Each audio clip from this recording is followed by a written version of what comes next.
వాక్య భాగాన్ని చదువుకుందాము. ప్రకటన 21వ అధ్యాయం 1 నుంచి 8. ప్రకటన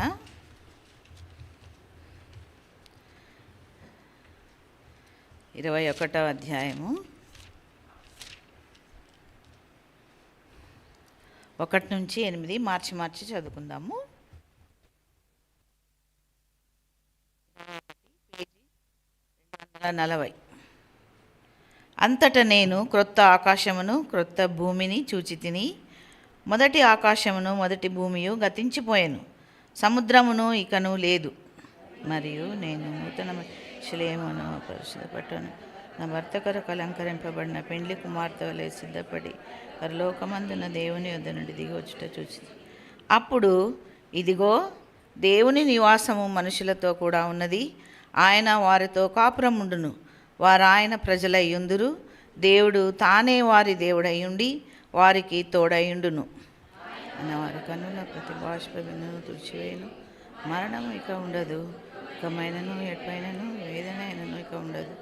మొదటి సంగతులు గతించిపోయినని సింహాసనంలో నుండి వచ్చిన గొప్ప స్వరం చెప్పుట వింటిని. అప్పుడు సింహాసనాసీనుడై ఉన్నవాడు, ఇదిగో సమస్తమును నూతనమైనవిగా చేయుచున్నానని చెప్పెను.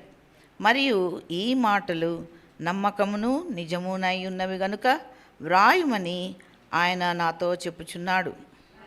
అయ్యో, ఆయన నాతో ఇట్లనే సమాప్తమైనవి, నేనే అల్పాయు ఒమేగాయు, అనగా ఆదియు అంతమునై ఉన్నవాడు. దప్పిగొను వానికి జీవజలముల బుగ్గలోని జలమును ఉచితముగా అనుగ్రహించు. జయించువాడు వీటిని స్వతంత్రించుకొనును. నేనతనికి దేవుడనై యుందును, అతడు నాకు కుమారుడయ్యుండును.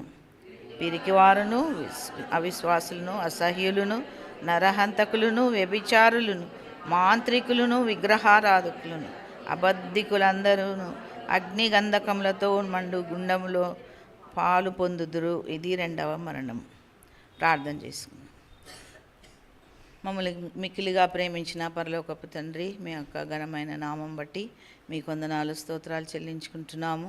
నిన్న నేడు రేపు ఏకరీతిగా ఉన్న దేవా మీకు వందనాలు. వాక్యమై ఉన్న దేవా, మాట్లాడే దేవా మీకు వందనాలు, స్తోత్రాలు చెల్లించుకుంటున్నాము. మరి మీ యొక్క సిలువ యొక్క కార్యమును వివరించుటకు ఏమాత్రము తగినటువంటి దానిని కాదు ప్రభువా. అయినప్పటికీ మరి తండ్రి, మీరు అనుగ్రహించిన రక్షణను బట్టి, మీరు ఇచ్చిన నీతి వస్త్రమును బట్టి మరి దాని కింద మరి ప్రభా మరి తండ్రి ఆశ్రయం కోరుతూ మీ యొక్క వాక్యమును మరి ప్రభా మరి తండ్రి మరి మేము ధ్యానించుటకు మరి నాయన పలుకుటకు మరి దాన్ని అనుసరించుటకు మాకు అందరికీ మీ యొక్క సహాయమును మాకు దయచేయవలసిందిగా, ఈ సమయమును ఆశీర్వాదకరంగా చేయవలసిందిగా వేడుకుంటూ యేసుక్రీస్తు పరిశుద్ధ నామములో స్తుతించి గణపరిచి ప్రార్థించి వేడుకుంటున్నాను తండ్రి, ఆమేన్.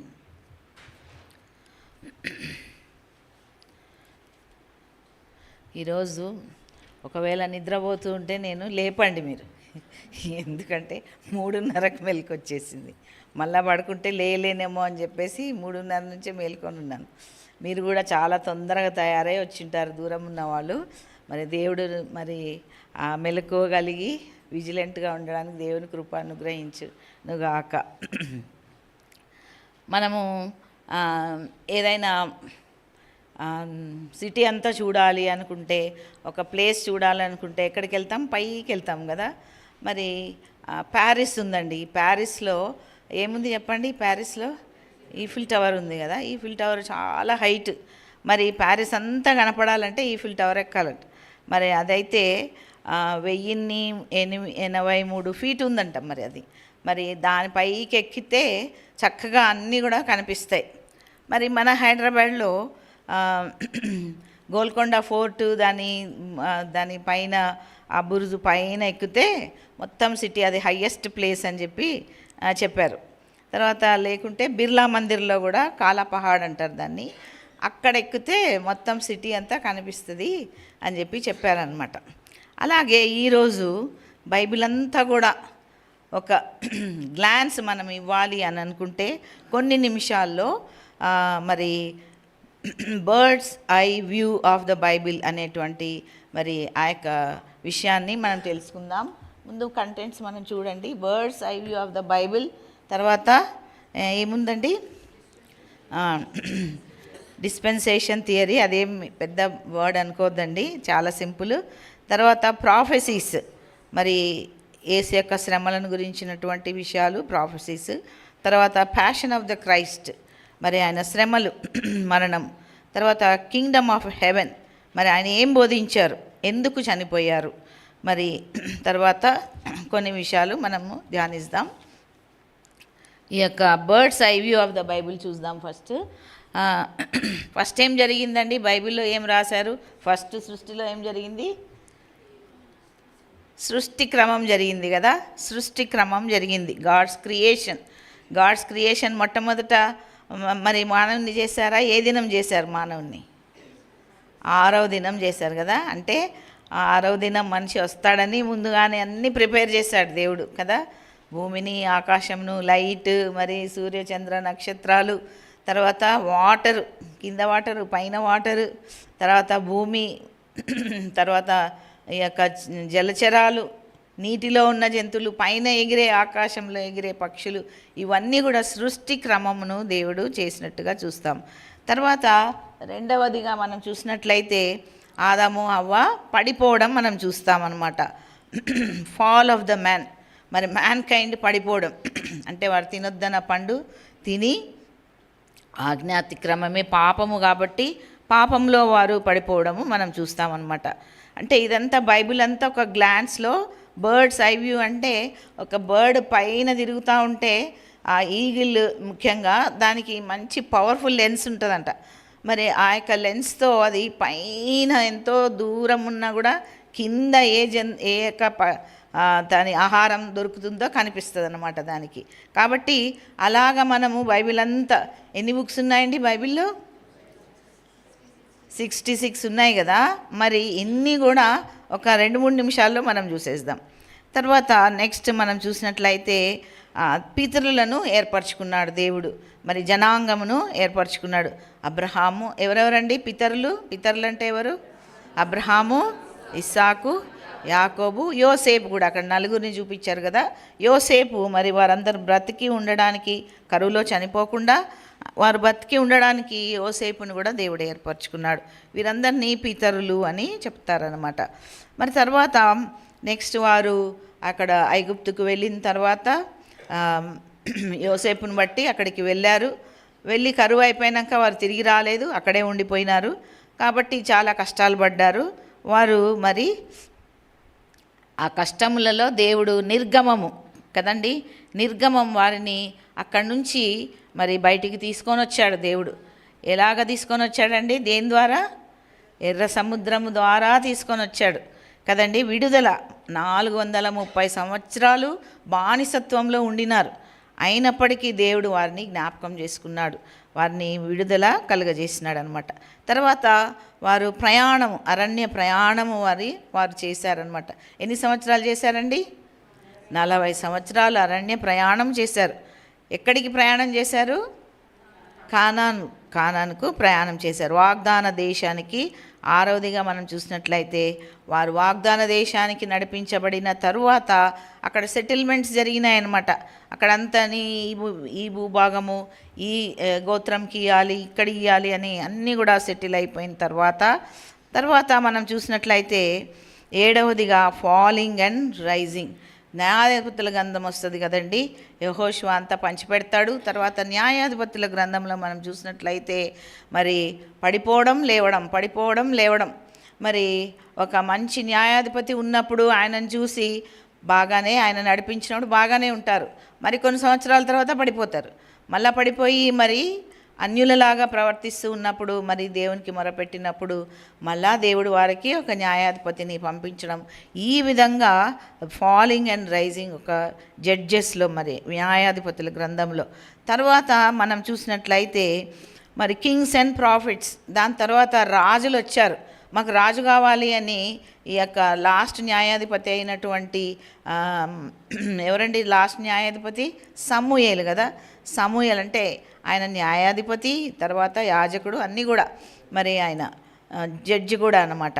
తర్వాత ఆ, ఆయనని అందరూ ఏం చేశారు, మాకు రాజు కావాలి రాజు కావాలి అని అన్నారు. సరే, రాజుకు హెల్ప్ చేయడానికి, దేవుని యొక్క మార్గం చేయడానికి ప్రాఫిట్ అంటే ప్రవక్త కూడా ఉండినాడనమాట. ప్రవక్తలు రాజులు సైడ్ బై సైడ్ మరి ఉండినారనమాట. దాని తర్వాత ఆ రాజులు కూడా మరి సరిగా పాలించలేకపోయినారు. వారు కూడా పాపంలో చాలామంది రాజులు, కొద్దిమంది రాజులే మంచి ప్రవర్తన మంచి జీవితం కలిగి ఉన్నారు.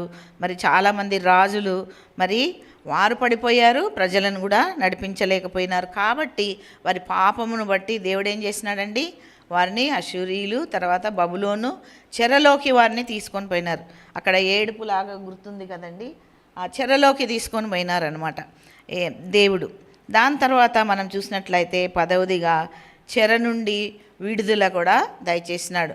ఆ యొక్క ఎన్ని రోజులైతే వారు విశ్రాంతి దినాలు చేయలేదో, ఎన్ని సంవత్సరాలు వారు పంటలు మరి ఆ యొక్క విశ్రాంతి భూమికి ఇవ్వలేదో, అవన్నీ కూడా లెక్క పెట్టి దేవుడు మరి అన్ని సంవత్సరాలు వారు చెరలో ఉన్న తర్వాత మరి దానియేలు ప్రార్థన మనకు తెలుసు కదా, దానియేలు ప్రార్థించినప్పుడు మరి తర్వాత ఎజ్రా నెహెమ్యా ఎజ్రా ఈ యొక్క ఎస్తేరు గ్రంథాలన్నీ కూడా ఆ చెరలో నుంచి వారు వచ్చేటప్పుడు చెర నుంచి విడిపించబడి కొందరు రావడం, కొందరు అక్కడే ఉండిపోవడము ఇలాగ జరిగింది, తిరిగి వచ్చారనమాట.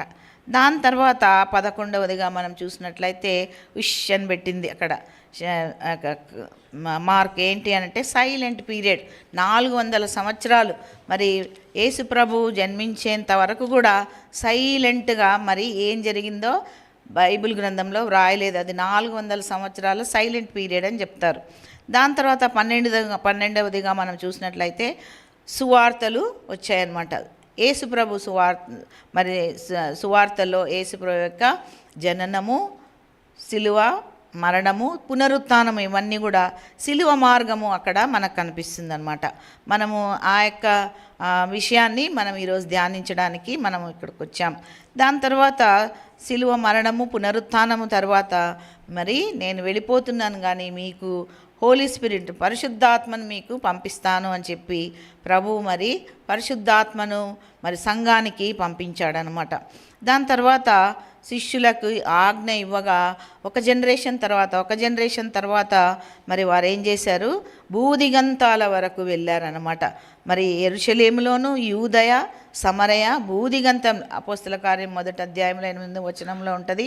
యెరూషలేములో అంటే మొట్టమొదట వారున్న స్థలంలో, తర్వాత యూదయ అంటే చుట్టుపక్కల, సమరయ అంటే అన్యులదే ప్రదేశము, భూదిగంతాలు అనంటే దేవుడు ఒక్కొక్కరిని ఒక్కొక్క ఖండానికి పంపించాడు శిష్యులను.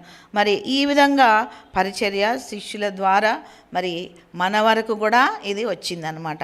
తర్వాత లాస్ట్ మనకి ఉన్నది మరి ఏంటండి, మన బైబిల్లో ప్రకటన గ్రంథం కదా. అక్కడ నూతన సృష్టి చేయడానికి దేవుడు మరి ఆ యొక్క విజన్స్ అన్నీ కూడా మరి యోహాను భక్తునికి ఇచ్చినట్టు మనం చూస్తామన్నమాట. యెషయా 65:17లో మరి చదువుదామా. యెషయా 65:17.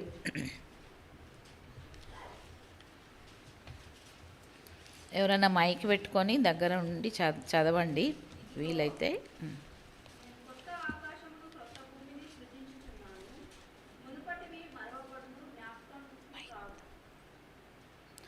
ఇంకొకటి ప్రకటన 21:1-2 అండి.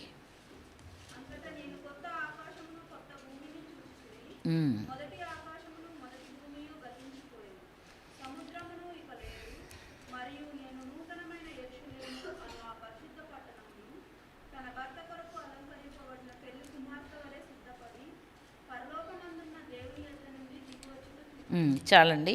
ఇక్కడ మనము 14వ ఆ యొక్క పిక్చర్ దాకా మనం ఉన్నామన్నమాట. ఇంకా 15th పిక్చర్ అది రానై ఉంటుంది. అంటే ఈ సృష్టిలో ఉన్నవన్నీ కూడా జరిగిపోయినాయి. ఇంకా లాస్ట్ టైం ఉందండి, ఇంకొక్కటే జరగవలసినది కూడా ఉందన్నమాట. అది చాలా దగ్గరికి మనం ఉన్నట్టుగా మనం చూస్తాం.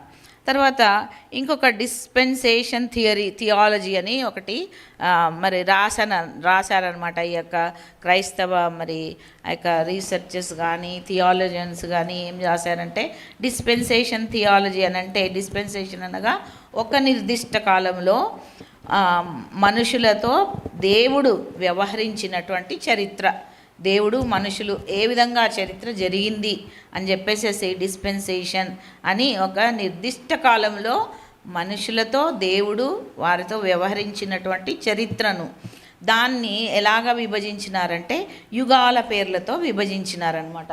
అనిపిస్తుందండి? యుగాల పేర్లతో విభజించినారు. అదేంటి అనంటే నిర్దోష యుగము. అదేంటి అంటే మరి ఆదాము అవ్వలు వారు ఇంకా పాపంలో పడకముందు నిర్దోష యుగం, వాళ్ళిద్దరే ఉన్నారు భూమి మీద. మరి అంతేకాకుండా వారు ఏమి దోషము చేయలేదు, వారు పవిత్రంగా ఉన్నారు. తర్వాత అది మానవుడు పతనం కాకముందు వారికి ఒక నియమం పెట్టాడు దేవుడు. ఏంటి అనంటే ఈ ఫలాని ఫలవృక్షములు తినకూడదు అని చెప్పేసి వారికి కూడా ఒక నియమం ఉండింది అనమాట. అప్పటికి మరి మనలాగా బైబిల్ కానీ లేఖనాలు కానీ లేవు. అక్కడ మరి మొదటి యుగంలో నిర్దోష యుగంలో వివాహ వ్యవస్థ స్టార్ట్ అయిందండి. వివాహ వ్యవస్థ ఇప్పుడు వచ్చినది కాదు, మరి మతాలు పెట్టినది కాదు. దేవుడు మొదటి యుగంలోనే వివాహ వ్యవస్థను ఏర్పాటు చేసినాడు అనమాట. మరి మనుషునికి గొప్ప పని కూడా ఇచ్చాడు. భూమిని లోపరుచుకోవాలి, భూమిని నిండించాలి మరి అని చెప్పేసి చెప్పినప్పుడు ఈ పండు తినొద్దన్నప్పుడు అవిధేయత కలిగింది, మరణము లోకాలకి వచ్చిందనమాట. అక్కడ పరిష్కారంగా దేవుడు ఆదికాండం 3:15లో మనం చదివినట్లయితే స్త్రీ సంతానముని చెప్పబడతా ఉందన్నమాట. స్త్రీ సంతానం ఎవరంటే యేసు ప్రభువే. అంటే పురుషుడు లేకుండా స్త్రీ సంతానముగా పుట్టినటువంటి వాడు యేసుక్రీస్తు అనమాట. రెండవదిగా మనసాక్షి యుగము. ఇవన్నీ ఎక్కువ ఎక్స్ప్లెయిన్ చేయను మీకు. నోవా ఆ యొక్క కాలమును మరి ఈ యొక్క మనసాక్షి యుగం వాళ్ళు మరి ఆ యొక్క ఓడలో వారు రక్షించబడిన తర్వాత కుటుంబ వ్యవస్థ ఏర్పాటైందనమాట. మరి షేము, హాము, యాపెతు వారి ద్వారానే ఈ లోకమంతా కూడా మనుషులతో నిండిపోయిందండి. మరి ఆ యొక్క షేము వంశము నుండి మెస్సయ్య వచ్చుట. మరి మొదటి యుగంలో కూడా మెస్సయ్యను కనపరిచినాడు అనమాట, ఆ యొక్క స్త్రీ సంతానం అని చెప్పేసి. ఇక రెండవ యుగం మనసాక్షి యుగంలో కూడా మరి అక్కడ కూడా మెస్సయ్యను కనపరిచినాడు. ఎలాగంటే షేము వంశావళి రాయబడింది.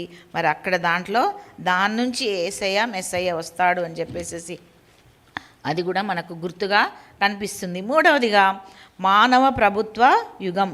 మరి మానవ ప్రభుత్వం ఉండాలి అని చెప్పేసి ఏం చేశారంటే మనుషులు బాబేలు గోపురమును కట్టారు. మరి మేమే పాలించుకుంటాం, మేమే అధికారులుగా ఉంటాం, మేమే దేవుడుగా ఉంటాం, దేవుని దగ్గరికి వెళ్ళిపోతాం, అంత హైట్ మరి అని చెప్పి మరి ఆ విధంగా ఉన్నప్పుడు భాషలు తారుమారైనాయి. మానవ జాతి భూమి అంతటా భాషల చొప్పున విభజించబడింది, చెదిరిపోయిందండి. ప్రభుత్వము, రాజ్యాల వ్యవస్థ ఇవన్నీ కూడా ప్రారంభించబడి అక్కడ రాజు ఉన్నట్టుగా కూడా మనం చూస్తాం బైబిల్ గ్రంథంలో. ఈ యొక్క పరిష్కారముగా ఏం చేశాడంటే దేవుడు అబ్రహామును ఎన్నుకున్నాడు. అతని ద్వారా ఒక జనాంగాన్ని ఏర్పాటు చేస్తాను అని చెప్పాడనమాట.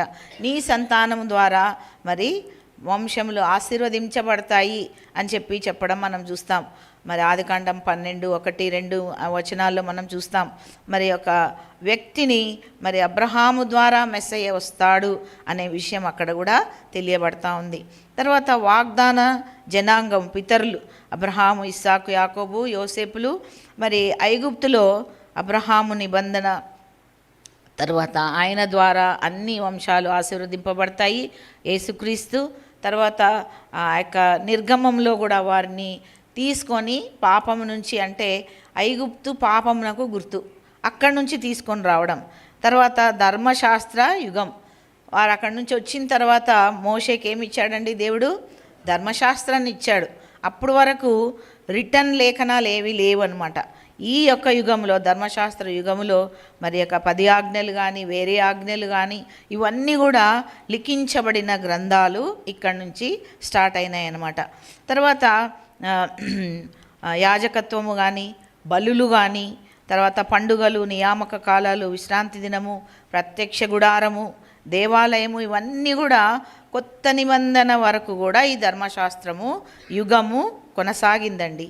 దాని తర్వాత మనం చూసినట్లయితే సువార్తల దగ్గరకు వచ్చినట్లయితే పెంతెకోస్తు దినమున మరి పరిశుద్ధాత్మ మరి అందరి మీదకి, అక్కడ ఉన్నటువంటి వారి మీదకి రావడము, అక్కడ సంఘము ఏర్పాటైందండి. సంఘము కృపాకాలం అంటారు దీన్ని. ఈ కృపాకాలంలో సంఘము మరి స్టార్ట్ అయిందనమాట. ఆ సంఘంలో మనం కూడా ఇప్పుడు ఆ సంఘంలో మనం కూడా చేర్చబడిన అన్యులమైన మనము యూదా జనాంగము కాదు, ఇశ్రాయేల్ జనాంగము కాదు. ఆ సంఘములో పరిశుద్ధాత్మ నడిపింపు ద్వారా మనము కూడా ఆ సంఘంలో చేర్చబడినాము. ఎలాగ చేర్చబడినాము అనంటే మరి యేసుక్రీస్తు మరణము, శిలువ మరణము, ఆయన శ్రమల ద్వారా మనం కూడా ఆ యొక్క సంఘములో, ఆయన గాయములలో మరి సంఘము ఏర్పాటైంది కాబట్టి ఆ సంఘములో మనం కూడా మరి జత చేయబడినాం. సెవెంత్గా మనం చూసినట్లయితే రాజ్య యుగము, పరలోక రాజ్యము. ఇది యేసుక్రీస్తు రెండవ రాకడ, మరి సాతాను బంధింపబడ్డము, తర్వాత శిక్ష, తీర్పు, కృత ఆకాశము, ఇవన్నీ కూడా క్రీస్తు రాజ్యము, మరి నిత్య రాజ్యము వచ్చే వరకు అది రాజ్యయుగం అండి. అది 7. చూడండి, ఇప్పుడు మరి మనము బర్డ్స్ ఐ వ్యూలో చూస్తే 14 అయిపోయినాయి, 15వ దానికి మనం దగ్గరున్నాం.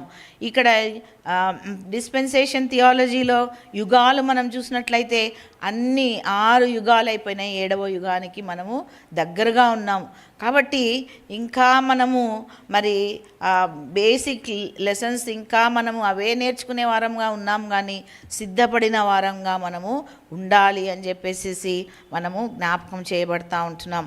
తర్వాత శిలువ శ్రమలు మరి మరణము, యేసు ప్రభు యొక్క మరి శిలువ శ్రమలు అప్పటికప్పుడు మరి యూదులు మరి వారు కుట్ర పన్ని చేసినటువంటిది కాదండి. ఈ శిలువ శ్రమలు మరణము మరి ప్రవక్తలు ముందుగానే ప్రవచించినారనమాట. క్రీస్తు మరణము నిత్యత్వంలో నిర్ణయింపబడింది, నిత్యత్వంలోనే నిర్ణయింపబడినది మరి అని అపోస్తుల కార్యములో 4:27లో రాయబడి. ఇక్కడ ముందు ఫస్ట్ సెంటెన్స్ ఫస్ట్ పార్ట్లో మనం చూసినట్లయితే, ఏవి జరగవలనని నీ హస్తము నీ సంకల్పమును ముందు నిర్ణయించెనో, ఆ నిర్ణయం ప్రకారమే హేరోదు తప్పుపట్టడం కానీ వారందరూ కూడా ప్రజలు మరి యేసు ప్రభును సిలువకు అప్పగించడం కానీ జరిగింది. మరి ఇవన్నీ కూడా ఫోర్ టోల్డ్ ప్రాఫెసీ అంటారనమాట. అంటే ఆయన శ్రమ నుండి మరణించవలెనని సృష్టి ఆరంభము నుంచే, పూర్వం నుంచే నిర్ణయింపబడినది. తర్వాత ఈ యొక్క శిలువ శ్రమల యొక్క ప్రాఫెసీ భూతకాలంలో సాదృశ్యంగా చూపించబడిందండి. ఎలాగ చూపించబడింది అనంటే, పాత నిబంధనలో మరి అన్ని బలియాగాలు, మరి ఎన్నెన్నో మరి నైవేద్యాలు, మరి ఇవన్నీ కూడా సాదృశ్య రీతిలో యేసుప్రభు ఒకరోజు మెస్సయ్య మన కొరకు చనిపోతాడు అని చూపింపబడినది. అంతేకాకుండా ఆదాము అవ్వలు పాపం చేసినప్పుడు చర్మపు చొక్కాయలను వారికి మరి తయారు చేసి కుట్టించినాడు అన్నమాట. మరి వారికి తొడిగించినాడు దేవుడు. మరి ఆ సమయంలో జంతువు ఒక గొర్రెను చంపడం అంటే, చచ్చిపోతే కానీ చర్మం రాదు కదండి, చనిపోకుండా చర్మం వస్తుందా? రాదు. అంటే ఒక జంతువు మరి ఆదాము హవ్వలను వారి పాపమును కప్పడానికి, వారి యొక్క మరి సిగ్గును కప్పడానికి ఒక జంతువు బలైంది. అక్కడ కూడా యేసు ప్రభు యొక్క మరణం యొక్క సాదృశ్యము మనం చూస్తామన్నమాట. తర్వాత అబ్రహాము ఇస్సాకును బలి ఇవ్వడం, మరి బలి ఇవ్వడానికి మరి తీసుకొని వెళ్ళినప్పుడు మరి బలి ఇచ్చాడండి? బలి ఇచ్చను అని ఉంది, కానీ సాదృశ్యంగా ఇచ్చాడు, కానీ ఫిజికల్గా ఏం చూపించాడండి దేవుడు? అక్కడ ముళ్ళ పొదలో గొర్రెను చూపించాడు. మరి కాబట్టి అది కూడా ఆ ఇస్సాకు బదులు ఆ యొక్క జంతువు బలిగా అర్పించబడింది. కాబట్టి మనకు బదులుగా యేసయ్య అర్పించబడిన సాదృశ్యం అక్కడ ఉంటున్నదనమాట. అంతేకాకుండా ఐగుప్తులో జరపబడిన పస్కా పండుగ కూడా, ఆ పస్కా పండుగ కూడా మరి గోషన్ పార్క్ చాలామంది వచ్చింటారు అనుకుంటాను. మరి అక్కడ మనం చూస్తాం, అక్కడ ఒక గొర్రెను మరి ఏ విధంగా సెలెక్ట్ చేసుకోవాలి, దాన్ని తీసుకోవాలి, దాన్ని ఏ దినము మరి పరీక్షించాలి, ఏ యొక్క బ్లెమిష్ ఉండకూడదు, దాన్ని మరి చంపి మరి తర్వాత దాని రక్తమును వారి గడపలకు తీసుకొని పూసుకోవాలన్నమాట, వారి ద్వార బంధములకు పూసుకోవాలన్నమాట. అది కూడా యేసు ప్రభు యొక్క మరణం యొక్క సాదృశ్యం అన్నమాట.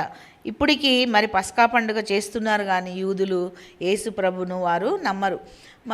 మాకు తెలిసిన ఒక హిందూ ఫ్యామిలీ అండి. వారు వాళ్ళ హస్బెండ్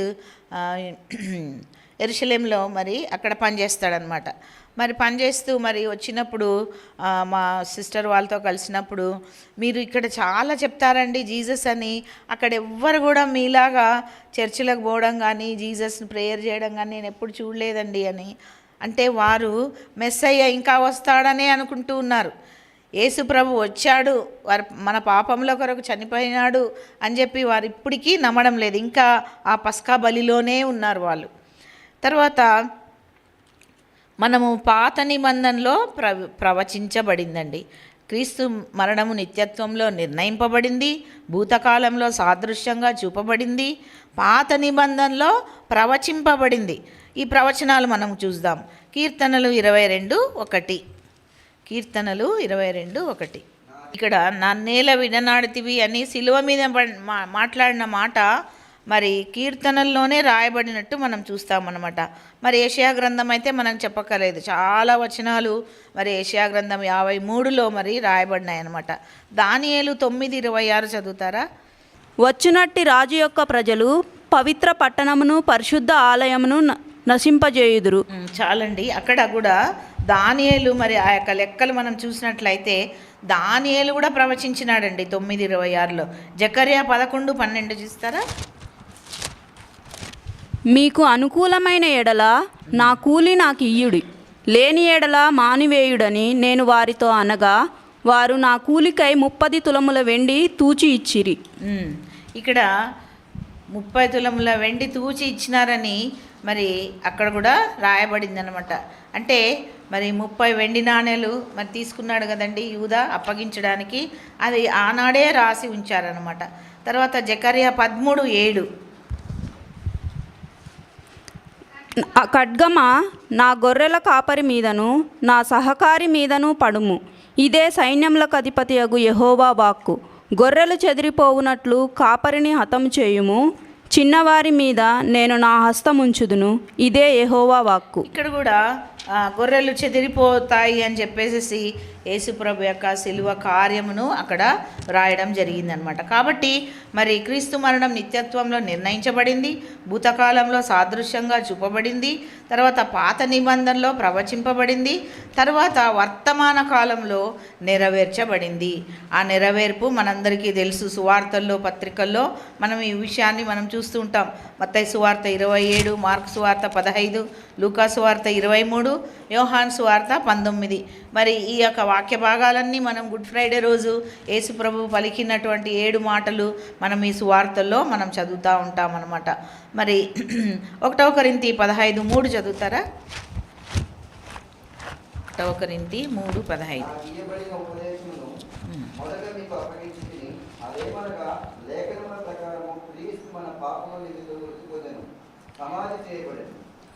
చాలు. ఇక్కడ లేఖనమున ప్రకారము అని చెప్తాడనమాట పౌలు. ప్రతిదీ కూడా లేఖనాలతో మరి ఆయన కంపేర్ చేస్తూ చెప్తాడనమాట. లేఖనముల ప్రకారము ఆయన చనిపోయినాడు అని. 2 కొరింథీ 5:15.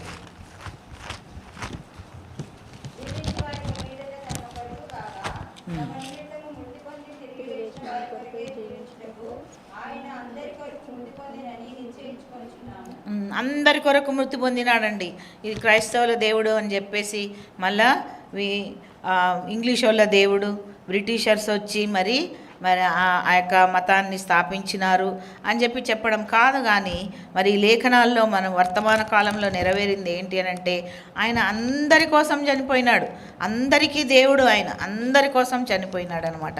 తర్వాత ఇది భవిష్యత్తులో కూడా జ్ఞాపకం చేసుకోబడనై ఉందండి. భవిష్యత్తులో కూడా జ్ఞాపకం చేసుకుంటూ ఉన్నట్టుగా మనం ప్రకటన గ్రంథంలో చూస్తాం. ప్రకటన గ్రంథం 5వ అధ్యాయము 8-11 వచనం, 8-11 వచనం. ఇక్కడ మనం చూసినట్లయితే మరి అక్కడ కూడా ఆ గ్రంథం తీసుకొని విప్పుటకు మరి యోగ్యుడవు నీవే. ఎందుకు అనగా, ఎందుకు ఆయన యోగ్యుడంటే, నీవు వధింపబడిన వాడవై నీ నువ్వు రక్తం ఇచ్చినావు, వధింపబడిన వాడవై. అంటే ప్రకటన గ్రంథంలో మరి అక్కడ యేసు ప్రభు ఒక దేవుని ప్లేస్లో ఉన్నాడని మనం చూస్తూ ఉన్నాం అన్నమాట. ప్రకటన గ్రంథంలో ఈయన యేసు ప్రభువే అని మనకు తప్పకుండా ఖచ్చితంగా, ఎందుకంటే రక్తం ఇచ్చి కదా. నీవు నీ రక్తమిచ్చి, మరి రక్తం ఇచ్చింది ఎవరండి? యేసు ప్రభువే. శరీరధారిగా ఉన్నప్పుడు రక్తం ఇచ్చినావు కాబట్టే మరి ఈ యొక్క ముద్రలను విప్పుటకు నువ్వు యోగ్యుడవైనావు అని చెప్పి, మరి అంతేకాకుండా ఆయా భాషలు మాట్లాడువారు ప్రతి వంశంలో, ప్రతి ప్రజలో, ప్రతి జనములో వీరందరినీ దేవుని కొరకు వీరందరిని ఒక రాజ్యముగా కొన్నాడండి. దేంతో కొన్నాడు? ఆయన రక్తముతో కొన్నాడు. మనం కూడా ఆ కొనబడిన వారంలో మనం కూడా ఉన్నాము. ఇంకా అన్ని భాషల వారు రావాలి, అన్ని ప్రజలు రావాలి, అన్ని జనాంగముల్లోంచి. అందుకొరకే మారుమూలకు వెళ్ళి మరి ఆ ట్రైబల్స్ కొరకేమి, భాష రాని వారి కొరకేమి మరి యొక్క అనువదించడము, బైబిల్లో వారి భాషలో అనువదించడము. ఎందుకంటే ఈ వాక్యం నెరవేరాల. ప్రతి వంశంలో ఆయా భాషలు మాట్లాడువారు. ఇది అనమాట. మరి బేసిక్గా ఎందుకు ట్రాన్స్లేట్ చేస్తున్నారు బైబిల్ అని అంటే, మరి ఆయా భాషలు మాట్లాడేవారు కూడా మరి దేవుని కొరకు మరి రాజ్యముగా చేయబడాలి కాబట్టి. అంతేకాకుండా ప్రతి జనములో మరి ఆయా భాషలు మాట్లాడే వారిలో ప్రతి జనము మన దేశంలోనే ఎన్ని మరి కాస్టులు, మరి ఎన్ని భాషలు, ఎన్ని రకాలైనటువంటి ఆచారాలు ఉన్నవారు ఉన్నారు కదండి. ఆ ప్రతి వారిలో కూడా రావాలంట దేవుని కొరకు. మరి ఎంత కార్యం ఉంది కదా, చాలా కార్యం ఉంది. మరి వారందరూ కలిసి మరి భూలోకమందు ఏలుదురని క్రొత్త పాట పాడదు. ఇది భవిష్యత్తులో జరగబోయేది, ఇది జరిగినది కాదు. భవిష్యత్తులో జరగబోయేటువంటిది జ్ఞాపకం చేసుకోవడం అయినదనమాట. కాబట్టి మరి శిలువ మరణము, క్రీస్తు యొక్క శ్రమలు, శిలువ మరణము నిత్యత్వంలో నిర్ణయింపబడింది, భూతకాలంలో సాదృశ్యంగా చూపబడింది, తర్వాత పాత నిబంధనలో ప్రవచింపబడినది, వర్తమాన కాలంలో నెరవేర్చబడింది, తర్వాత భవిష్యత్తులో కూడా పరలోకంలో జ్ఞాపకం చేసుకుంటున్నారు ఆయన శిలువ మరణాన్ని, ఆయన రక్తము కార్చిన దాన్ని. మరి ఇప్పుడు మనం నెక్స్ట్ యేసు ప్రభు యొక్క శిలువ శ్రమలు, ప్యాషన్ ఆఫ్ ద క్రైస్ట్ అంటారు కదా, ఆ యొక్క ప్యాషన్ గురించి మనం చూసుకుందాం. మరి ఈ యొక్క శిలువ ధ్యానాలకు మనం వచ్చినాం కదా. మరి ఈ యొక్క శిలువ ధ్యానాల్లో మరి చాలా రకాలుగా చాలామంది ఎన్నో విషయాలు చెప్పారు, ఎన్నో విషయాలు వింటూ ఉన్నాము. మరి ఇంకొన్ని ఈరోజు కూడా కొన్ని విషయాలు మరలా జ్ఞాపకం చేసుకుందాం. మరి ఈ యొక్క శ్రమలు మరి ఎన్ని రకాలంటే, శరీర ధారణలో శ్రమ అండి, జీవితకాలంలో శ్రమ, పరిచర్యలో శ్రమ, సిలువలో శ్రమ, తర్వాత ఈ యొక్క శారీరక శ్రమలు కొన్ని రకాలుగా ఉన్నాయన్నమాట. తర్వాత ఆత్మీయ, మరి నమ్మిన వారు, మరి మేలు పొందినవారు ఆయనను విడిచిపెట్టడము, ఇటువంటి శ్రమలన్నీ ఆయన పొందినారండి. శరీర ధారణలో శ్రమ, శరీర ధారణ అంటే ఆయన మరి దైవ కుమారుడుగా ఉండి మరి మనుష్య కుమారుడుగా మరి ఆయన జన్మను తీసుకోవడానికి అపరిమితమైన దేవుడు పరిమితుడై వచ్చినాడు. అపరిమితము గ్యాలక్సీ మొత్తము మనం చూసినట్లయితే మరి ఎంతో మరి ఎన్ని ఆకాశాలు, మరి ఈ యొక్క ప్రపంచమంతా కూడా ఉన్నటువంటి అపరిమితమైన దేవుడు పరిమితుడై అల్పుడై మానవుడుగా జన్మించడము, పాపము చూడలేని దేవుడు, మరి దేవదూతల మధ్య సంచరించే దేవుడు పాపలోకములో పుట్టడము, పాపాత్ముల మధ్య సంచరించాల్సి వచ్చింది. కాబట్టి ఆయన శరీర ధారణలో కూడా శ్రమ ఆయనకు ఉండిందనమాట. తర్వాత జీవితకాలంలో శ్రమ, జీవితకాలంలో మనం అందరూ కూడా శ్రమ పడతాం కదండి. ఏదో ఒక జబ్బు వస్తుంది, ఏదో ఒక కష్టం వస్తుంది, నొప్పి వస్తుంది. మరి మాకు చాలా మరి డాక్టర్స్ దగ్గర కడుపులో ఎక్కడో ఒక చోట అప్పుడప్పుడు నొప్పి వస్తుంది. మరి అన్నీ చేసిన తర్వాత ఏమీ లేదమ్మా, ఒక ఏజ్ అయిన తర్వాత మామూలుగా మనిషి కూడా ఎక్కడో ఒక చోట ఎందుకో నొప్పి వస్తుంది, మాకు కూడా తెలియదు అన్నారు డాక్టర్స్. కాబట్టి ఏదో ఒక శ్రమ వస్తుంది, ఏదో ఒక నొప్పి వస్తుంది కదండి. నాకు ఇక్కడ నొప్పి వచ్చే దాని మీదనే మనం ఉంటాం. మరి యేసు ప్రభుకు వచ్చిన శ్రమలు అన్ని రకాలు మనకు రాలేదండి. శరీర సంబంధమైన కష్టాలు, మరి ఫాదర్కి కార్పెంటర్గా ఎంతో సహాయం చేసి ఉండొచ్చు, తర్వాత మదర్కి హెల్ప్ చేసి ఉండొచ్చు. మరి ఎన్నో కష్టాలు కూడా ఆయన మానవ రీతిగా ఆయన జీవించినాడు కాబట్టి శరీర సంబంధమైన శ్రమలు ఆయనకి కలిగినాయి. తర్వాత పరిచర్యలో శ్రమలు, పరిచర్యలో శ్రమలు ఏంటండి, 3.5 సంవత్సరం ఆయన పరిచర్య కాలంలో అనేక అవమానాలు పొందినాడు కదండి, అనేక అవమానాలు. తర్వాత అన్ని మిరకల్స్ చేయడము, బాగు చేయడము, దయ్యాలను వెళ్ళగొట్టినప్పుడు ఏమన్నారండి ఆయనని? నీవు బయల్జెబూబు వలన నువ్వు దయ్యానివి, నువ్వు దయ్యము వలన నువ్వు వెలగొడుతున్నావు మరి అని చెప్పి దయ్యము యొక్క కుమారునిగా ఆయనని మరి చిత్రీకరించినారనమాట. కాబట్టి మరి ఆయన పరిచర్యలో చాలా శ్రమలు పొందినాడు. మరి చాలామంది కుటుంబం కూడా ఆయన నమ్మలేదు. మరి తర్వాత శిష్యులు కూడా మరి ద్రోహం చేసినారు. తర్వాత మరి సాతాను చే కూడా శోధింపబడినాడు. కాబట్టి పరిచర్యలో చాలా శ్రమలు. మనము ఒక చిన్న పని మరి లేకుంటే ఇచ్చినప్పుడు ఏదైనా శ్రమ కలిగితే ఎవరన్నా ఏమన్నా అంటే మరి ఎంతో బాధపడి ఇంకా మేము రామండి, మేము చేయమండి, మమ్మల్ని ఇలాగ అన్నారండి అని చెప్పేసి మనం వెనక్కి వెళ్ళిపోతాం. కానీ ఆయన పరిచర్యలో పడిన శ్రమలు, మంచి పనులు చేస్తుంటే మరి ఎన్నో మాటలు అన్నారు, నమ్మలేదు. ఆయన ఎన్నో క్వశ్చన్స్ వేశారు.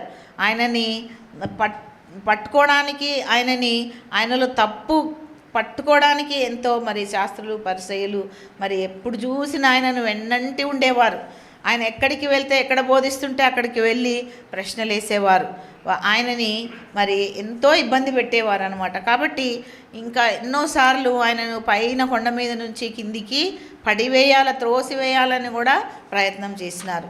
మరి అక్కడి నుంచి ఆయన మెల్లగా తప్పించుకొని వెళ్ళిపోయినాడు అని చెప్పి రాయడం మనం చూస్తామన్నమాట. కాబట్టి అనేక రకాలైనటువంటి శ్రమలు పరిచర్యలో ఆయన పొందినాడు. మరి మనము చిన్న ట్రాక్ ఇవ్వడానికి కానీ, మరొక బైబిల్ ఇవ్వడానికి కానీ, లేకుంటే ఒక మాట చెప్పడానికి కానీ ఎంతో అవమానము, సిగ్గు ఫీల్ అయిపోతాం.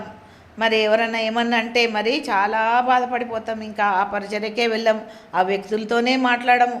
మరి నేను ఒకసారి ఈ యొక్క ట్రాక్స్ ఇస్తూ ఉన్నప్పుడు ఒక ఆయన, వేరే మతం ఆయన నన్ను ఎట్లాగా ఎన్కౌంటర్ చేసినాడంటే ఎంతో తిట్టి, మళ్ళా మీరంతా తప్పు, మరి మాది మీరు ప్రాక్టీస్ చేయండి అని చెప్పేసి, మరి మీ దేవుడు ఒకడే అయితే మీరు ఎందుకు రెండు సంఘాలు అట్లా ఉండవు, మా ప్లేస్ని బట్టి మేము నివసించే ప్లేస్ని బట్టి చర్చిలు పెట్టుకుంటాము. లేదు, ఒక చర్చి పక్కన ఇంకో చర్చి ఉంటుంది, ఎందుకుంది మీకే సమాధానం లేదు, మీకే సరిగా లేరు మీరు అని నన్ను ఎన్కౌంటర్ చేసేస్తున్నాడు అనమాట ఆయన.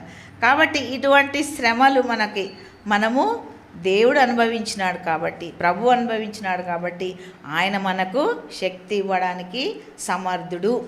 మరి ఇవన్నీ శ్రమలు మనం ధ్యానిస్తున్నామంటే ఆయన ఇవన్నీ పడినాడు కాబట్టి మనము పడేటప్పుడు ఆయన మనకు శక్తిని ఇవ్వడానికి, మనల్ని బలపరచడానికి ఆయన సమర్థుడు. తర్వాత ఆయన సిలువలో శ్రమలు 3 విధాలండి: ఫిజికల్, ఎమోషనల్ అండ్ స్పిరిచువల్. మరి శారీరక శ్రమలు, శరీరంలో బాధపడినాడు, మానసికంగా బాధపడినాడు, ఆత్మీయంగా కూడా బాధపడినాడండి. శారీరక శ్రమలు మనం చూసినట్లయితే కొట్టబడినాడు కదండి, కాళ్ళ చేతుల్లో మరి మేకులు కొట్టబడినాడు, మరి తలలో ముళ్ళ కిరీటము, తర్వాత వీపు మీద అనేకమైనటువంటి కొరడా దెబ్బలు, వీపు దున్నబడింది అనమాట. తర్వాత ఎముకలు స్థానం తప్పిపోయేలాగా మరి ఆయన సిలువ మొయ్యడం కానీ, తన శరీరంలో శ్రమ అనుభవించినాడు. ఇవన్నీ ఎందుకు అనుభవించినాడండి? తప్పు చేసి అనుభవించినాడా? లేదు, మనం చేసిన తప్పును ఆయన దాన్ని క్షమించడానికి, దాని ద్వారా మనం క్షమాపణ పొందడానికి ఆయన ఈ యొక్క శారీరక శ్రమలన్నీ కూడా చేస్తూ ఉన్నప్పుడు ఇంకా చాలు అన్నాడా? లేదు. ఇంక ప్రభువా ఇక నొప్పి తీసే అన్నాడా? లేదు. ఇది నాకు దూరం చేయన్నాడా? లేదు. మరి ఆ శారీరక శ్రమలు మౌనముగా, గొర్రెపిల్ల మరి వధించబడ్డానికి తీసుకువెళ్ళేటప్పుడు ఎలాగ మౌనముగా ఉంటుందో ఆ విధంగా యెషయా గ్రంథంలో వ్రాయబడినట్లు మౌనముగా సహించినాడు. ఎందుకు అనంటే మనము రక్షణ పొందడానికి, మనము శరీరంలో బాధ, మరి ఆయన దెబ్బల ద్వారా మనం స్వస్థత పొందడానికి మరి ఆయన శారీరక శ్రమలు పొందినాడు. తర్వాత మానసిక శ్రమలు మనం చూసినట్లయితే దూషింపబడ్డాడు. ఎవరన్నా ఒక్క మాట అంటే ఎంత గిలగిల్లాడిపోతాం కదండి. మరి తర్వాత శపిస్తూ వెళ్ళినారు ఆ సిలువ దగ్గర. మరి దూషింపబడినారు, నువ్వు దేవుడైతే, దైవకుమారుడైతే దిగిరా అని అన్నారు, ఛాలెంజ్ చేసినారు. తర్వాత అన్యాయపు తీర్పు తీర్చబడినారు. అన్యాయాన్ని మనం చాలాసార్లు సహించలేము కదండి. మరి అన్యాయపు తీర్పు తీర్చబడ్డాడు. ఎలాగంటే రాత్రిపూట జడ్జిమెంట్ చేయకూడదండి, రాత్రిపూట ఆయనకి జడ్జిమెంట్ చేశారు. అంతేకాకుండా మరి ఒకసారి కొట్టిన తర్వాత సిలువ వేయకూడదు, సిలువ వేస్తున్నారంటే కొట్టకూడదు, మరి 2 పనిష్మెంట్లు ఇవ్వకూడదు. ఆ 2 పనిష్మెంట్లు కూడా ఇచ్చారు. మరి పనిష్మెంట్ ఇస్తే ఇచ్చినారు, మరి ఆ గడ్డం పీకడము, ఉమ్మి వేయడము ముఖం మీద, మరి రకరకాలుగా మరి జుట్టు పీకడము, ఇవన్నీ కూడా ఎంతో మానసికమైనటువంటి అంటే షేమ్ అనమాట, షేమ్ చేయడం. మరి ఇవన్నీ కూడా అంతేకాకుండా పాపులతో చేర్చబడ్డాడు కదండి సిలువ మీద. మరి చుట్టుపక్కల 2 వైపులు ఎవరున్నారండి? తప్పు చేసిన వాళ్ళు. మరి ఆ వాళ్ళతో సమానంగా ఆయన చేయబడ్డాడు. మరి పాపులతో చేర్చబడ్డాడు, మరణానికి అప్పగించబడ్డాడు. ఎందుకు అనంటే యెషయా 53:5 చదువుదాం.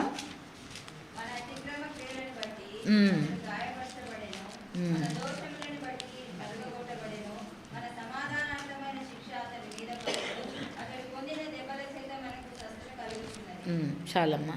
మరి ఇక్కడ మన సమాధానార్థమైన శిక్ష, మనము సమాధానంగా ఉండాలని, మన ఇంట్లో సమాధానంగా, మన సిబ్లింగ్స్తో సమాధానంగా, మన ఇంటి పక్కన వాళ్ళతో సమాధానంగా, మన సంఘంలో సమాధానంగా, మన ఆఫీస్లో మనం సమాధానంగా ఉండడానికి, అన్ని విధాలుగా మనము సమాధానంగా ఉండడానికి ఆ సమాధానార్థమైన శిక్ష ఆయన మీద పడిందనమాట. మరి మన జీవితంలో సమాధానం ఉందా? మరి ఆయన మన కోసము మనకి ఇవ్వడానికి ఆయన శిక్షించబడ్డాడు. మనకు స్వస్థత కలగడానికి ఆయన శరీరంలో మరి గాయములు పొందినాడు. శారీరక శ్రమలు, మానసిక శ్రమలు, కొన్నిసార్లు శారీరక శ్రమలు, మరి ఎక్కడైనా యాక్సిడెంట్ అయితే, ఎక్కడైనా పడితే అది మరి భరిస్తూ అని అనుకుంటూ ఉంటాం. పాస్టర్ గారికి ఈ మధ్యలోనే యాక్సిడెంట్ అయినప్పుడు మరి చెప్పేవారు కాదనమాట. మరి అందరు ఎవరైనా అడిగితే 90% బాగుంది, 80% బాగుంది అని చెప్పేవారు అనమాట. అంటే మనము ఓర్చుకుంటాం శారీరక శ్రమ అయితే చాలా మటుకు, కానీ మానసికంగా అస్సలు తట్టుకోలేమండి. మనకు షేమ్ చేసినా, మనల్ని ఏమన్నా అన్నా, మనకి మరి వేరే వాళ్ళతో కంపేర్ చేసినా, మరి చెడ్డ వాళ్ళతో కంపేర్ చేసినా, ఏదైనా ఇటువంటి అంటే యేసు ప్రభు ఏదైతే మానసిక శ్రమ అనుభవించినాడో ఆ శ్రమ మనం పొందలేం. అంతేకాకుండా మరి ఆత్మీయ శ్రమను కూడా అనుభవించినాడండి. ఇటువంటి సమయంలో మరి ఆయన సిలువ వేసిన సమయంలో ఆయనకు తండ్రి సన్నిధి ఎంతో అవసరం, ఒక కంఫర్ట్ అనేది అవసరం ఆయనకి. మరి తండ్రి మరి యేసు ప్రభు మరి విడిచిపెట్టినాడు అనమాట. తండ్రి యేసు ప్రభును చెయ్యి విడిచిపెట్టినాడు. అందుకొరకే నా చెయ్యి ఎందుకు విడిచినావు అని చెప్పేసి మరి యేసు ప్రభు అనడం మనం చూస్తాం. మరి లూకా 22:42 చదువుదాం. తండ్రి, ఈ గిన్నె నా యొద్ద నుండి తొలగించుటకు నీ చిత్తమైతే తొలగించుము, అయినను నా ఇష్టము కాదు, నీ చిత్తమే సిద్ధించునుగాక అని ప్రార్థించాను. ఇక్కడ ఆ యొక్క గెసెమనే తోటలో ఇక ప్రార్థన చేసినప్పుడు ఈ గిన్నె తొలగించుమని తండ్రిని వేడుకున్నాడు. కానీ మరి ఆ గిన్నె శ్రమలు తొలగించమని కాదండి. ఆయన శ్రమ నొందడానికి జంక లేదు, కానీ లోక పాపం అంతా కూడా ఆ గిన్నెను మోస్తూ ఉన్నాడు. ఒక్కొక్కరి పాపము ఎంతమంది ఉన్నారండి జనాభా లోకంలో? ఇప్పుడు 8 కదా, 8 బిలియన్స్ ఉన్నారనమాట. 8 బిలియన్స్ ఉన్నారు. 8 అంతమంది మరి ఆ యొక్క పాపాలన్నీ కూడా ఆయన మోస్తూ ఉన్నాడు. అంటే పుట్టినది మొదలు ఇప్పుడు వరకు మళ్ళా పరలోకానికి వెళ్ళే వరకు ఎంతమంది ఉంటారో అప్పటికి 10 అవుతుందేమో, 10 బిలియన్లు అవుతుందేమో. మరి అంతమంది పాపము ఆ గిన్నెలో ఆయనకి ఇవ్వబడింది అనమాట. ఆ గిన్నె, ఆ భారము, ఆ పాప భారము ఆయన స్వీకరించాలి. ఆ పాప భారమంతా ఆయన స్వీకరించాలి. కాబట్టి ఈ శ్రమ ఆత్మ సంబంధమైన శ్రమ. దేవునితో మరి సంబంధం కోల్పోవడం ఆత్మ సంబంధమైన శ్రమ. మనందరి పాపాలు సిలువల మీద ఆయన మోపబడినాయి. అది అంతేకాకుండా 53:4 మనము చదివినామా ఇందాక? యెషయా 53:4.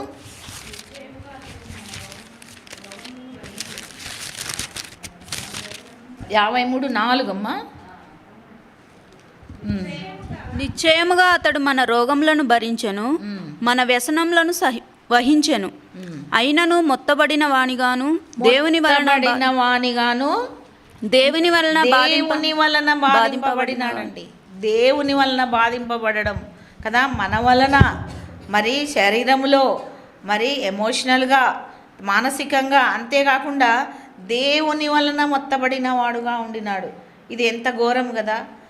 పంపించిన తండ్రి నుంచి తను వేరైపోయినాడు. తండ్రి వలన దేవుని వలన మొత్తబడినాడు. ఆయన మరి విడిచిపెట్టబడినాడు. అది చాలా ఆత్మీయ క్షోభ అన్నమాట. ఈ విధంగా యేసుప్రభు శారీరక శ్రమలు, మానసిక శ్రమలు, ఆత్మీయ శ్రమలు కూడా ఆయన పొందినాడు. మరి చివరిగా నమ్మిన వారు ఆయనకి ద్రోహం చేసినారండి. నమ్మిన వారు, మేలు పొందినవారు. ఎంతమంది ఆహారం తిన్నారు కదండి? 8,000 మంది ఆహారం తిన్నారు. ఇంకోసారి 7,000 మంది కదా. మరి తర్వాత ఉట్టి పురుషుల సంఖ్యనే రాశారు. మరి పిల్లలు, మరి స్త్రీల సంఖ్య పెడితే ఇంకా చాలామంది, ఎన్నో లక్షల మంది తినుంటారనమాట. వారందరూ కూడా ఏమన్నారండి ఆ రోజు? సిలువ వేయుడి, సిలువ వేయుడి అన్నారు. అందరూ మేలు పొందినవారు, స్వస్థతలు పొందినవారు, ఆహారం తిన్నవారు, మిరకల్స్ జరిగిన వారు, వారందరూ కూడా ఆ రోజు ఏమన్నారండి? సిలువ వేయుడి అని క్రూరత్వం చూపించినారు మానవాళ్ళంతా కూడా. మరి తర్వాత మరణం వచ్చినా నీతో ఉంటానన్న శిష్యుడు ఎవరండి? పేతురే కాకుండా ఆ శిష్యులందరూ కూడా భయపడి పారిపోయినారండి. ఎవ్వరు లేరు, యోహాన్ తప్ప. యోహాన్ సిలువ దగ్గర వాళ్ళ ఆంటీ అవుతుంది మరియా, కాబట్టి ఆయన ఒక్కడే ఉన్నాడు కానీ మరి ఇంకెవ్వరు కూడా, శిష్యులందరూ కూడా పారిపోయినారు. యేసుప్రభు లేచినారంటే కూడా ఇంకా నమ్మకుండా దాచిపెట్టుకొని ఉన్నారు. ప్రభువుని విడిచి పారిపోయినారు. ఇస్కరియోతు యూదా మరి ముద్దుతో శుభమని చెప్పి డబ్బు కాశపడి తన మాస్టర్ను అప్పగించినాడనమాట. మరి నమ్మినవారు, మేలు పొందినవారు ద్రోహము విడిచిపెట్టినారనమాట. ఇది ఎంత బాధ కదండి. మరి చివరిగా మనం చూసినట్లయితే మీకు ఒక విషయం చెప్పి నేను ముగిస్తాను. మరి ఇక్కడ నాసాలో, అమెరికా వాళ్ళు ఉంటుంది అని మీకు తెలుసు కదా, నాసా. దాంట్లో జేమ్స్ వెబ్ స్పేస్ టెలిస్కోప్ అని చాలా పవర్ఫుల్ టెలిస్కోప్ అండి. తర్వాత హబుల్ స్పేస్ టెలిస్కోప్ అని చెప్పి అది కూడా చాలా పవర్ఫుల్ టెలిస్కోపు. అది ఏం చేస్తారంటే యూనివర్స్, గ్యాలక్సీస్ ఇవన్నీ కూడా ఇన్ఫ్రారెడ్, అల్ట్రావైలెట్, మరి లైట్ ఇవన్నీ కూడా వాటిని పిక్చర్స్ తీస్తూ దాన్ని స్టడీ చేస్తూ ఉంటారనమాట. ఒకసారి ఇలాగే మరి పిక్చర్స్ తీస్తూ ఉంటే హబుల్ టెలిస్కోప్తో మరి ఒక పిక్చర్ కనిపించిందంటండి.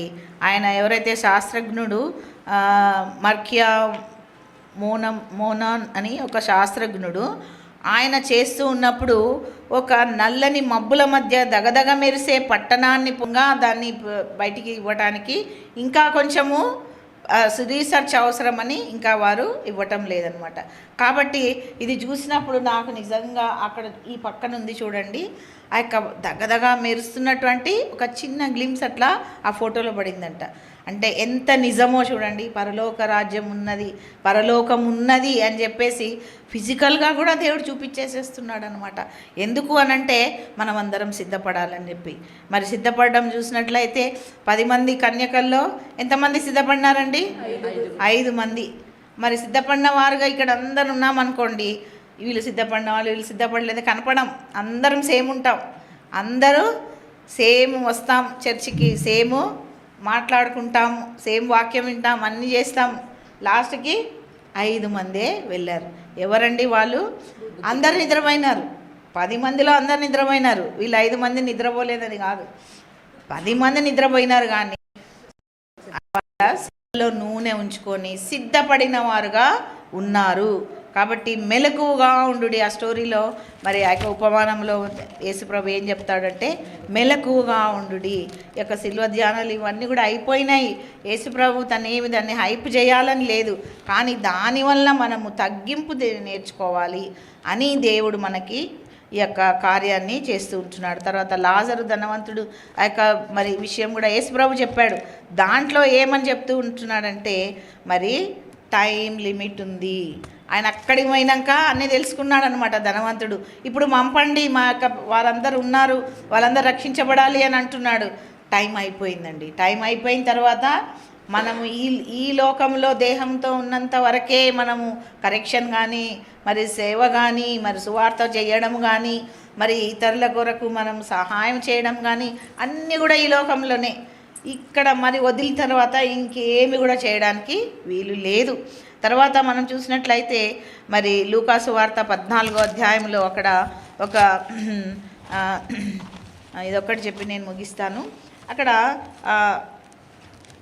14వ అధ్యాయంలో మరి ఒక విందు ఉందండి. అక్కడ విందుకు అందరినీ పిలిచినారనమాట. 14వ అధ్యాయంలో మరి అక్కడ గొప్ప విందు చేయించి అనేకులను పిలిచాను. 16వ వచనంలో, విందు కాలమందు అతడు ఇప్పుడు సిద్ధమై ఉన్నది రండని పిలువబడిన వారితో చెప్పుటకు తన దాసుని పంపాను. అయితే వారందరూ ఏక మనస్సుతో నెపములు చెప్పసాగిరి.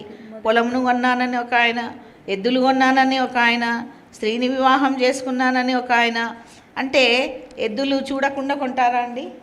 ఆల్రెడీ చూసినాడు, మళ్ళీ నేను పోయి చూడాలంటున్నాడు. తర్వాత పొలము కొన్నాను అంటాడు. కొనడం అంటే డీలింగ్ అయిపోయింది, చూసినాడు, మంచి పొలం అని కొనేసినాడు, మళ్ళీ నేను పోయి అక్కడ పోవాలంటున్నాడు. తర్వాత స్త్రీని వివాహం చేసుకున్నాను అని అంటాడు. మరి వివాహం చేసుకున్నాడు కాబట్టి మరి ఆ విందుకు రాను అంటున్నాడు. యోవేల్ గ్రంథంలో చూసినట్లయితే పెళ్లి కుమారుడు, పెళ్లి కుమార్తె, మరి తర్వాత యాజకులు అందరు రావాలి ప్రార్థనకి, ఉపవాస ప్రార్థనకి అని చెప్తాడు యోవేల్ గ్రంథము 2:16లో. కాబట్టి ఇక్కడ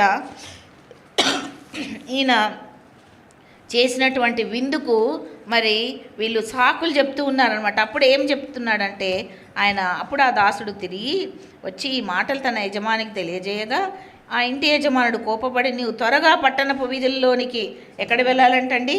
వీధుల్లోనికి, సందులలోనికి వెళ్ళి బీదలను, అంగహీనులను, కుంటి వారిని, గ్రుడ్డి వారిని ఇక్కడికి తోడుకొని రమ్మని చెప్పినాడు. మనకు కూడా ప్రభు చెప్తున్నాడండి, ఇంకా స్థలం ఉంది. మరి వీధులలోకి వెళ్ళండి, సందులలోకి వెళ్ళండి, బీదలను, అంగహీనులను. పరలోక రాజ్యంలో మంచివారే కాదండి, బీదలు, అంగహీనులు, గ్రుడ్డివారు, కుంటివారు అందరూ సమానంగా దేవుడు ప్రేమించే దేవుడుగా ఉంటున్నాడు. అంతేకాకుండా 22వ వచనంలో, అంతటా దాసుడు, ప్రభువా నాకు ఆజ్ఞాపించినట్లు చేసి తిని కానీ ఇంకనూ చోటున్నది. ఇంకా పరలోకంలో చోటు ఉందండి. ఎంత పెద్ద ప్రదేశమో మనకు తెలియదు, ఎన్ని రకాల మనుషులు, ఎంత జనాభా, ఎంతమంది ఉన్నాం కదా, ఇంకా స్థలం ఉంది అని చెప్తుంటున్నాడు అనమాట. అందుకు యజమానుడు, నా ఇల్లు నిండునట్లు నీవు రాజమార్గములలోనికి, కంచెలలోనికి వెళ్ళి లోపలికి వచ్చుటకు అక్కడి వారిని ఏం చేయమంటున్నాడండి? బలవంతం చేయము. అందుకొరకే మనకు ప్రయాస, అందుకొరకే క్రిస్టియన్స్కి సువార్త చెప్పాలని ప్రయాస. ఆ ప్రయాస వారికి అర్థం కాదు కదండి.